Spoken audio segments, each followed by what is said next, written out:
Tahimik ang gabi nang mapansin ni Liza ang munting lukot sa lumang papel de hapon ng kanilang kwarto. Habang hinihila niya ito ng dahan-dahan, napansin niyang may manipis na guhit na tila gumagalaw sa ilalim ng manipis na papel.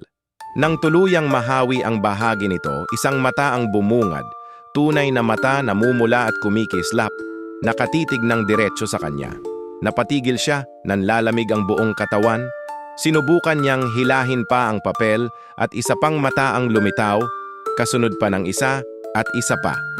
Bawat hawi, mas dumarami ang mga matang nagmamasid, kumikindat, umiikot-ikot, mistulang nagbabantay sa bawat kilos niya. Nang sumapit ang hating gabi, umuugong na ang kwarto sa mga bulong na hindi maintindihan. "Nakikita ka namin," sabay-sabay na tinig, mahina pero malinaw, na para bang nagmumula sa lahat ng sulok.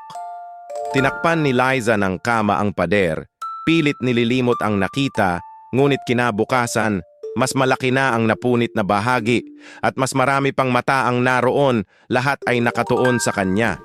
Hindi na siya makatulog. Sa bawat kisap ng mga mata, nararamdaman niyang unti-unti siyang hinihila palapit sa pader. Hanggang sa isang umaga, wala na siyang bakas. Maliban sa isang bagong pares ng mata na sumisilip mula sa likod ng papel de hapon, naghihintay ng susunod na biktima.